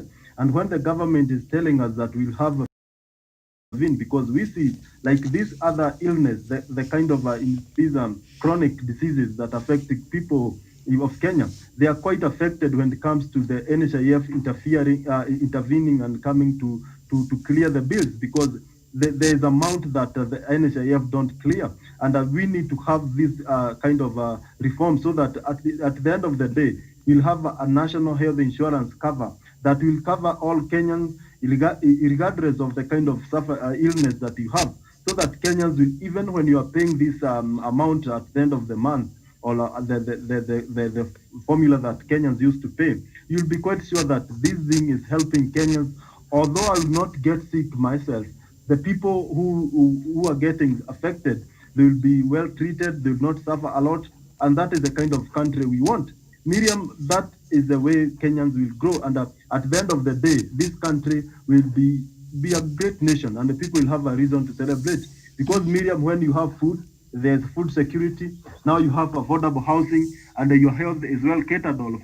Miriam, even if when you go there to pay taxes, you'll do it voluntarily. You do not have to go around hiding any kind of a business that you have, because you know at the end of the day the government is accountable. You are getting good services. Schools are well operating. Therefore, even Kenyans will start even cooperating when it comes to paying taxes, because they will see a reason of what their taxes is doing. And that is the way to create even the spirit of patriotism, because people will feel like the government is working for us. So it's our responsibility also to support the government to continue achieving even more when it comes to that issues that affect us the most. All right, very well. Professor, affordable healthcare, but also universal healthcare. Universal healthcare is under affordable healthcare, and under universal healthcare, the pilot that was rolled out in 4 counties. The citizens over there seems to have been enjoying this service, and yesterday I was seeing some of them saying, oh, now this has stopped, so what will happen to us? So that means this is something that is had quite an impact to Kenyans, and now President Uhuru Kenyatta should understand that Kenyans really are looking forward to a day where we will be able to go to the hospital, get good health care, the best that they can give through this program, but also don't have to pay so much to afford health services. Yeah, Miriam, universal healthcare and affordable healthcare is the way to go. Mm-hmm. The 4 counties, Miriam, which were on the pilot, the research which has come there has been a success, Miriam. From where I sit, Miriam, we are now supposed to be moving towards rolling out in the entire country, Miriam. And what we need to do, Miriam, is just to walk here in Makueni County, mm-hmm. and see how Professor Kibuta Kibwana has done it. Miriam, every family household, they only contribute only 500 towards NHIF, and they are sorted out, Miriam.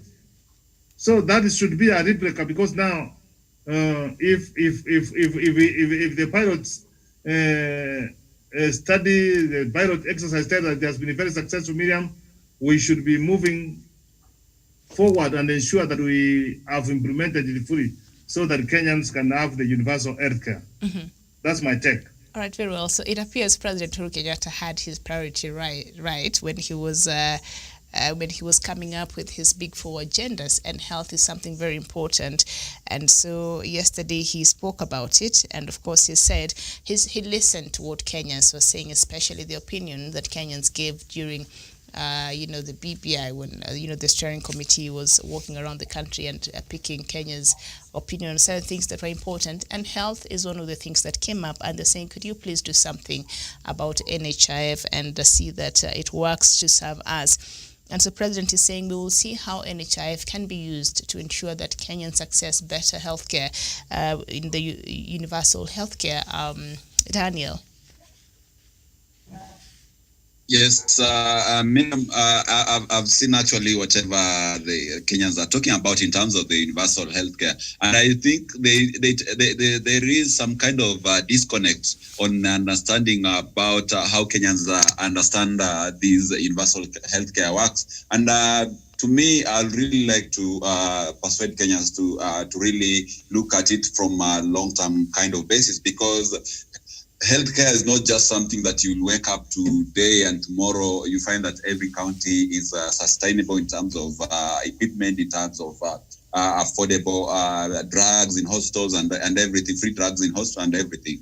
And that tells you also, when you look on how they perceive the issue of NHIF, they say why would we have a national health insurance which cannot be able to pay for your corona maybe ailment when you most need it? But also they have to understand that the law, we have regulations and acts of parliament which regulate such kind of scenarios. So I think there's need to do some kind of enlightenment and sensitization on how these universal healthcare is being rolled out, and how also some of these things operate, so that Kenyans are kept abreast on how everything is going. But otherwise, I think in terms of universal healthcare, the government has done quite well, and also in allocating much money to the counties to ensure that they roll out the infrastructure which is needed to improve the healthcare system in the country. So to me, I think the president has achieved quite much in terms of that, and also owing to the fact that the BBI they exposed the provision to increase the allocation to the counties. That will also work quite greatly in ensuring that the counties need the much needed money to be able to implement and improve on matters the universal health coverage. So I think we're on the right course when it comes to that, Miriam. And also, when President Uhuru Kenyatta was highlighting his Big Four agenda, he said that the first one is liberating our urban poor from poverty of dignity caused by poor housing and inadequate services, that is under affordable housing. He continued, the second is transitioning our young people from being earners of wages to owners of capital. That is, I think, through manufacturing. The third is building a holistic base of human capital that is food secure and health assured. That will be food security. And the fourth is jump-starting the shift from being a country of net consumption to one of production. The government has also operationalized the Kenya Mortgage Refinance Corporation, which the president said is expected to advance cheap mortgages. Will this be a game changer, especially in the housing sector here in the country? Professor? Miriam, if that one is fully implemented, Miriam, and if someone owns a house, and you can agree with me, most of the population in Nairobi or in urban towns in Kenya, Miriam, they live in informal settlement. And when they live in informal settlement, Miriam, they don't have water, they don't have electricity, even the infrastructure. Even the toilet, Miriam, is a problem because they have got flying toilets, Miriam. So if we move towards ensure that every Kenyan is having a house, Miriam, that's improving the lives and the quality of life of the people, Miriam. And in terms of that, Miriam, it will inspire development for a country, Miriam. Kenyans spend a lot of money, Miriam, on housing until, Miriam, that someone has no money for other things to do socially, maybe to educate his or her children.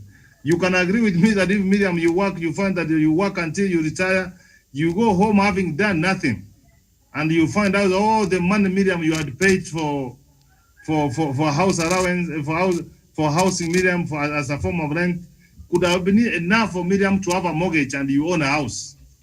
So if Kenyans will be assisted, Miriam, through National Housing Corporation, Miriam, to own a house, Miriam, this will be something very big and a relief to the people of Kenya, both when they retire and, Miriam, even when they are in their time when they are working, Miriam. Thank you. All right, and I know we've looked at this matter, but let's just revisit this, the issue, the story there right on page 6 of the Standard newspaper, where small traders get 2-year tax break in a bid to boost economy. There's something just down there that caught my attention, and this is what the president said. Our initial focus in Nairobi City County has seen the waiver of single businesses permits for all new businesses registered in Nairobi for the first 2 years of their operations effective March this year. The president said. We have also waived the presumptive tax requirement for all new businesses. In recent times, there has been numerous complaints of how businesses have suffered due to multiple licensing at both national and county governments. And this is something that you go to the small businesses, the salons, the small shops across the streets and all that. And this is a complaint that they really had. So how will this go in aiding our small entrepreneurs or even people who are wanting to start being entrepreneurs right now? As we have seen, according to what the president said there, within this same period, the number of company registered daily has increased by 500%. So while the world over is closing down businesses and people are getting fired and all of that, Kenya, interestingly, we have seen a short in terms of the number of companies that are being registered every day, increasing by 500% from the 30th of 2014 to 200 in 2020. No, 30. There used to be, no, sorry, I read that wrong. In 2014, we used to have 30 businesses registered every day. But now we have 200 registered every day in 2020. So what does this say? And things like this, so these measures that the government has put in place, will it go in encouraging more entrepreneurs to come into place, especially the young ones out there, Javen? Yeah, thank you, Miriam. And that is a very good thing, because at the end of the day, young people who are graduating from the university, the technical institutions that we have in the country, instead of waiting to be employed, when you are just there waiting to figure out what you want to do in life, then you have somewhere you can start a business and you will not have to pay for that single business permit for a period of 2 years. That is a game changer, because at the end of the day, the young people will not be loitering around saying that there is no employment.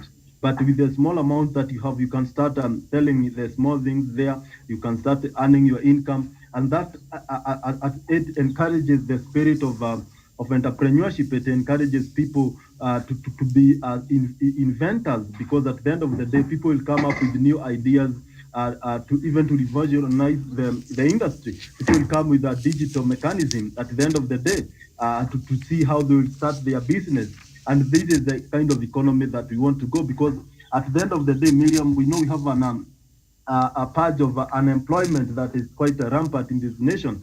The unemployment rate is high, and this is one way of ensuring that we curb and we solve the problem of unemployment.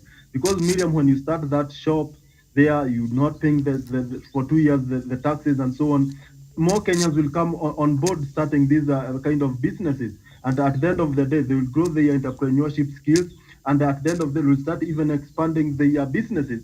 And that is a way of creating even jobs to other young people in this nation. Miriam, also in the matter of manufacturing, if we combine all these kind of incentives and we make sure that we become a country where we can rely on buying and using goods that are made in Kenya, at the end of the, we have more young people. They are very innovative, Miriam. You saw them when we had the COVID-19, because a lot of things were not being shipped from outside the country. People started being innovative. People started coming up with the ways of making their own sanitizers. They became innovative to a point where they started even making the ICU beds. That is the kind of thing that we want. Therefore, through the manufacturing industry, through those kind of incentives that the government is giving to the younger generation and the business-oriented minds, we'll have a country that will start growing. People will start making profits. People start coming with new products in this country. Miriam, even the small things that we import from other countries, we'll start having them made in Kenya. And at the end of the day, Kenya will be a hub of economic growth, and people will come to benchmark here from other countries on what we are doing. Miriam, you saw the kind of emphasis that the government is putting on the ICT sector. All these things work together, and the kind of things that the government is doing. We will have a country that will grow. We have a country where people start being entrepreneurs, innovators, inventors. At the end of the day, this country will start now exporting goods locally made in Kenya to other countries. And that is the way of even increasing our economic growth and creating jobs and ensuring that we have a stable country. And even affording these houses, people now will start even buying them, even without going through all this process. And they will ease the burden to the government, and the government will concentrate on other issues. And we will have even going to school being free. in the university free and so on. That is the kind of growth that we anticipate in the long term with the kind of investment that the government is doing, because it is a small steps that creates that encourages the journey to keep on course, and at the end of the day we reach to our destination. All right, and on matters education, yesterday, the government, I'm reading from page 8 of the Standard newspaper in case you're wondering, the government will deploy financial resources to enable the education sector cope with the effects of COVID-19 pandemic as authorities work on a plan that will help students recover lost time. The money the government plans to direct to education will, among other things, be used to construct at least 12,500 new classrooms and improve related facilities. This is so good, and I just hope it will not just be good on paper. I hope this really, really translates, President Uhuru Kenyatta, because this is needed. So the government plans to construct, through the Ministry of Education, 12,500 new classrooms and improve related facilities, President Uhuru Kenyatta said yesterday. Uhuru, in his State of the Nation address at Parliament, said the government will in the next 2 weeks unveil a plan that will help the over 10 million learners recover the academic time they lost when they were forced to stay home in the wake of the coronavirus pandemic. He directed the Ministry of Education to announce the 2021 academic calendar within 2 weeks. The president said all learners except those in grade 4 and standard 8 and form 4 will resume learning in January. So Professor Magoha is supposed to be coming in 2 weeks' time and giving us the way forward. I hope he will not bring confusion this time, Daniel, but he's supposed to announce how the country will move forward and the plans they have on the academic year 2021, so that majority of the students who have not reported back to school will be able to know, the parents will be able to prepare adequately for 2021. But he said only class 4s, class 8s, form 4s are the ones who are going to school, but the rest will have to wait until next year. I think I was expecting this. Daniel? Yes, I think it is a very, very timely decision, Miriam, because you understand that we are heading to a very busy season, a festive season for that reason. And of course, being a festive season, you anticipate that most people will be spending a lot of money traveling up country, some going for holidays, some buying just stuff for celebration. And therefore, the earlier the school calendar is out, the better it is for parents to prepare and be able to set aside money to really start the year on a very high note once the schools are reopened. And remember, of course, with a very, very long time of staying at home, learners will be needing more than just normal stuff they've been needing whenever schools open in January. The parents will be needing to buy new books, some new uniforms. Others will even be needing to transfer their children to a different school due to changing economic times. Of course, it has been a very, very tough year for everyone. And that is no exception that maybe perhaps a number of parents might need to change their children to different schools. So the earlier it comes out, the better it will be for the parents of this country in terms of preparedness, and even for the various stakeholders in the education sector.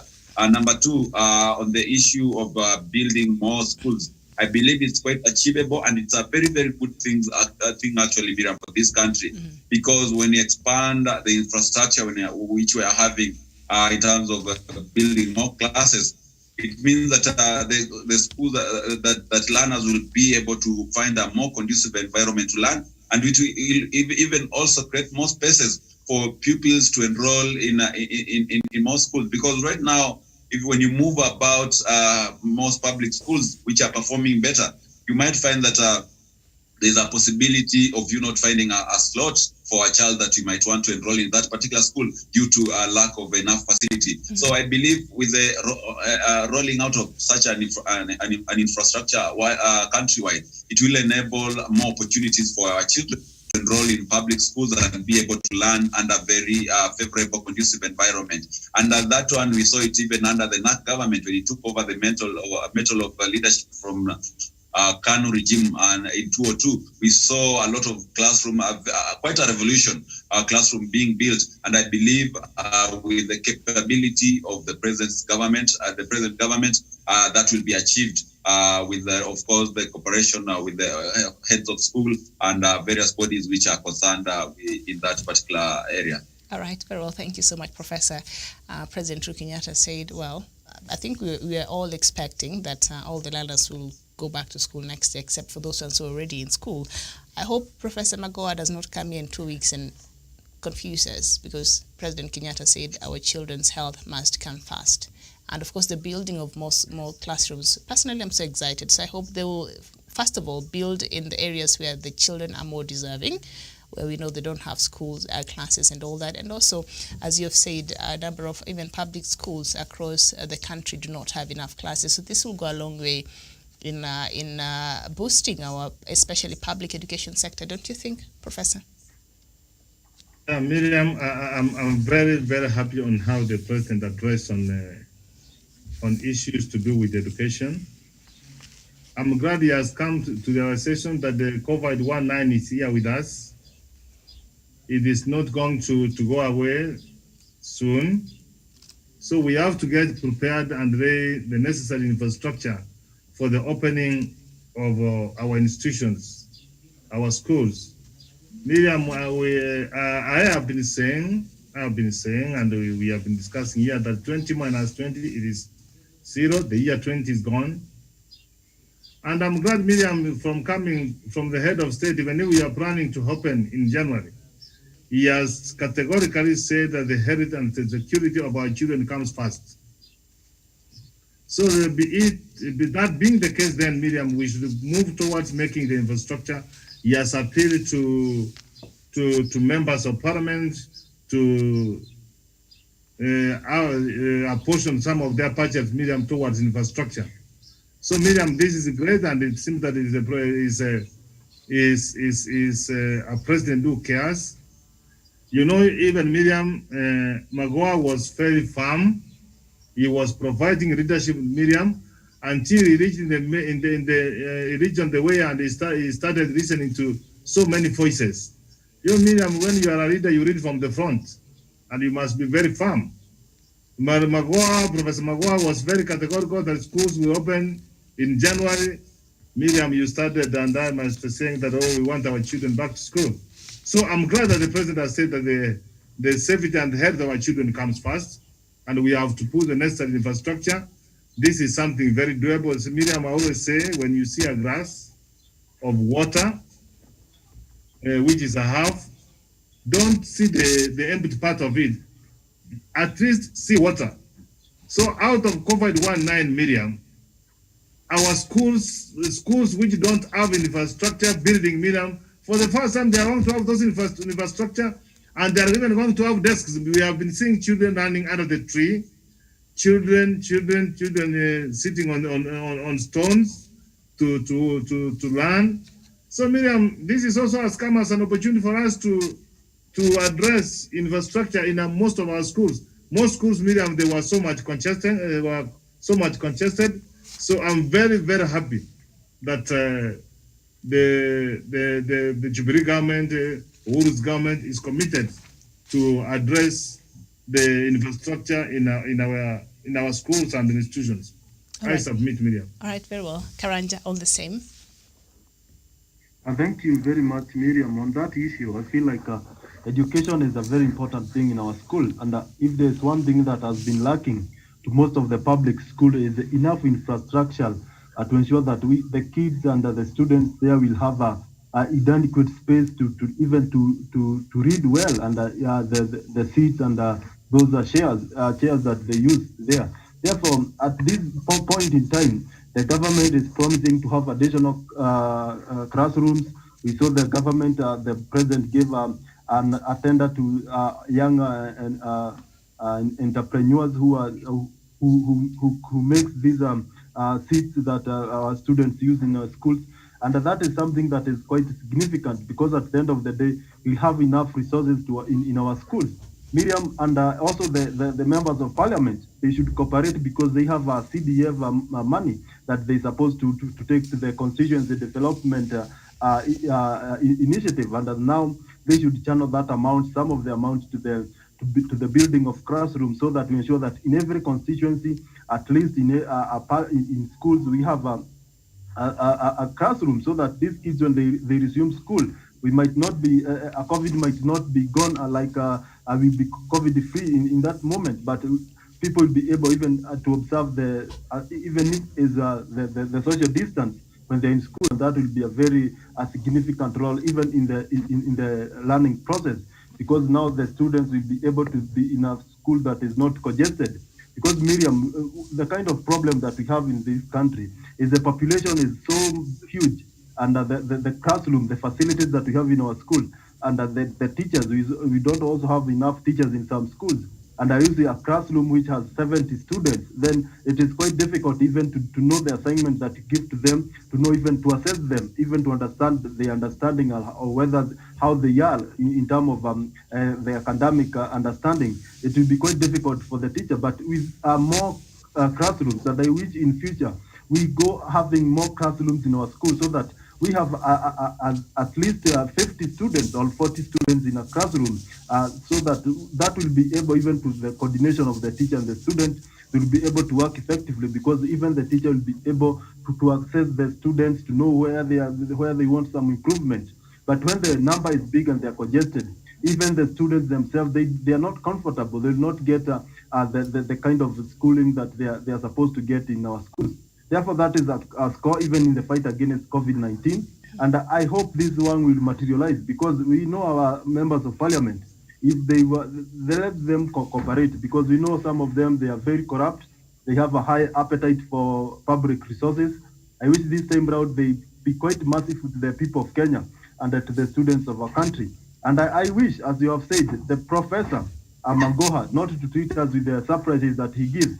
He have been asked to come up with the 2021 education calendar, and I hope we come with something that is clear, because we know he listens from different people to a point where he confuses himself. Therefore, let him come out clear.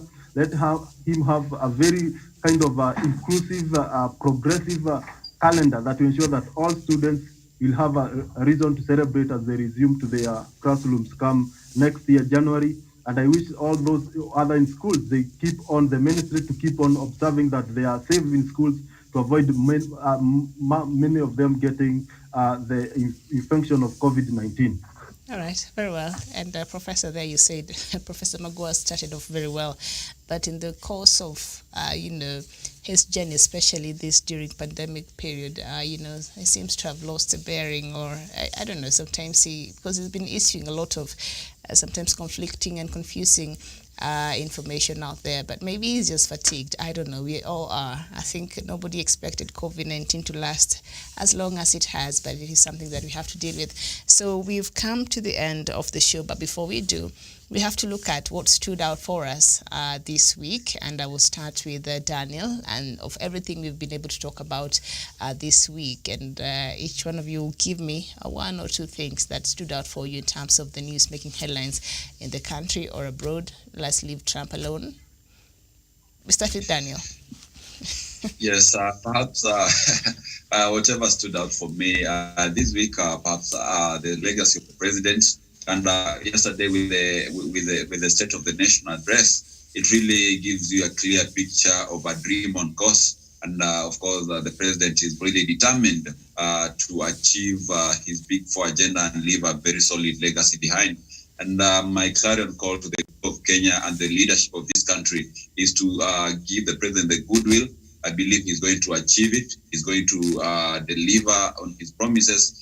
But our support and our patriotism towards those particular projects that are being undertaken by the president really has some weight on it. And therefore, if we work hand in hand with the government, if we support every good agenda that comes from the government, including the BBI report, then we shall achieve a shared prosperity. We shall achieve a Kenya which is united and which has a fair opportunity for each and every one of us. That is my take, Miriam, and as I close. All right, thank you so much, Jevan. What stood out for you this week? And Miriam, a lot of things stood up for me this week. But let me say this, that these are the kind of recommendations that the governors were making. And that was quite something that for me, it was quite ridiculous, because they were asking for themselves, and they are supposed to represent the people of Kenya. I think they should have gone a much higher to stand for the people of Kenya, who have been given them the opportunity to be even the governors of this nation. They should also give a credit to them, and at point share the prosperity they enjoyed with them, so that they have good roads, school and so on. Also, I saw the senator of Narok, going to the parliament house with some regalia, Masai regalia, and that was something that even the members of Senate, some of them I have followed them in the Facebook and Twitter, and they are asking their constituents which kind of attire they should wear to represent the electorate. And at the end of the day, we need to celebrate the diversity that we have as the people of Kenya, because that is what defines us. And we need to see even other people, what do they use, what their tradition looks like in terms of what they wear, what they do. And we want to see them coming to that national front, because at the end of the day, the people who reflect that kind of a tradition, they feel like people are appreciating the kind of traditions that they have. Because I saw even the people from Masailand, they were quite excited to see one of them in what they used to they wear in their local villages in such kind of a big house in our country, and that gives them excitement, and they feel like we are part of Kenya and we are recognized. And I wish to see some of them or more of them coming up, so that we celebrate our diversity. And as our president says that we need to have to celebrate our cultures, then that is part of it, because we are used to these Western kind of uniforms in our parliament, in our institutions, and it's time that we start also celebrating what we have as Africans and as Kenyans. That is something that's quite significant. Also, the COVID-19 is something that also is rising. It's something that is making headline, because Miriam, as you see, the number of deaths that are being recorded this day is quite increasing, and therefore I would urge all Kenyans, as you're heading to the weekend, please observe the government protocols, wash your hands. This thing is a reality. It's something that is killing. Is not a joke. We are not yet out of the woods, but with the fullness of time and observing these protocols, and with the intervention of spiritual intervention from the God, from Almighty God, then we'll head there. And I wish we cooperate and we be disciplined enough, because Miriam, as a country, the people of the country, the citizenry, that is what makes a country stand. And if we don't stand for any values, then we lost it. And I wish, as we move on, even in the BBI document, let's have those national ethos that at the end of the day, we'll have something that defines us in the positive way, not the corruption that makes headlines every time and then that defines us even in the national, in the international level. Miriam, thank you very much. All right, thank you so much. And you're saying with intervention from God, yes, prayers is good and wonderful, and I pray all the time. I'm a person of faith, but also God helps those who help themselves. On this one, Kenyans, we still have to be responsible and social distance. Professor, what stood out for you over the week? Miriam, I'm happy that the president was able to have the address the nation. It was something which has been pending.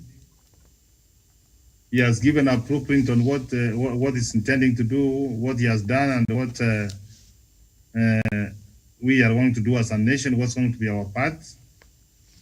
Miriam, I was very happy this week that we did not have so many meetings from the Port Kiareweke and Tangatanga. At least the country was carrying. That was great, Miriam. Mm-hmm. I'm happy now, Miriam, that those who are opposing the constitution, we have seen which form they are coming. They are coming in the form of consensus, and we must be very, very, very, very careful. And I was very happy that the Prime Minister was very categorical that now where we have reached, Miriam, now is only we can only edit editorial work on PBI work will be done, and I'm sure, Miriam, we are ready to start collecting signatures by next week, Miriam. So BBI is on course. But Miriam, this week was and another thing here, Miriam, I was very happy that the world leaders were able to congratulate Joe Biden. Mm-hmm. They have got very, very, very confidence in him, which is a good gesture.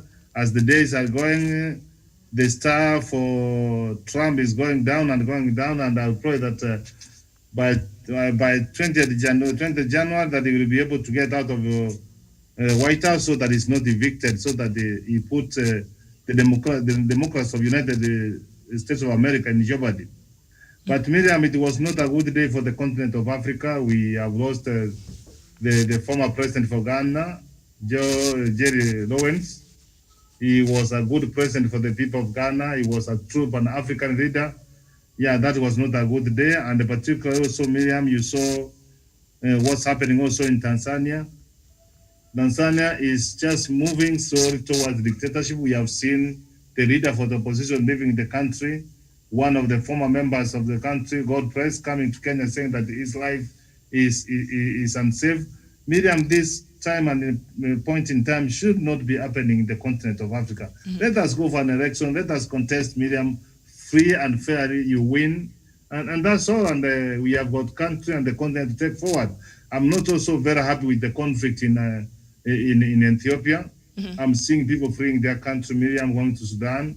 Sudan is also is already a country in a conflict. Miriam, this is not good for the continent of Africa. And I will continue urging the African leaders that let us engage. Let us do things which takes Africa forward. Let us take Africa towards prosperity, Miriam.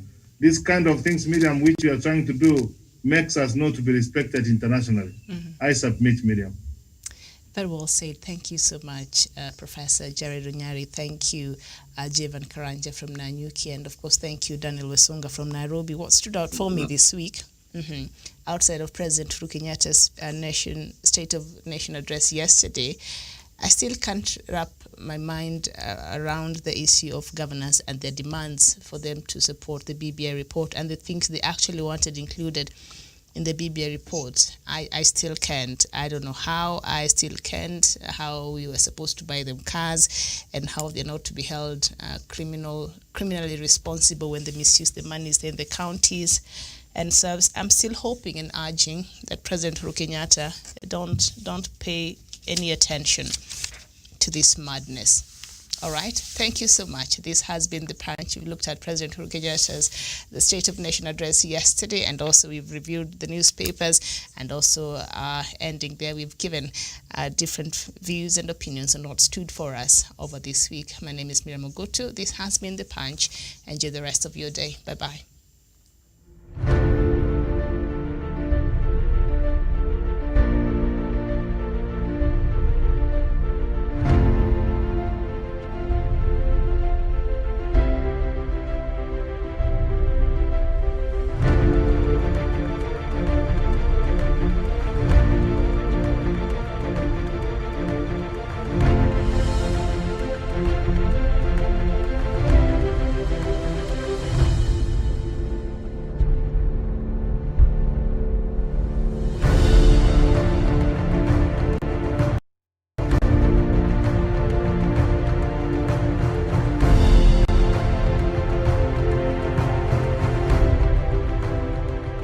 Peace must be our goal and our guide.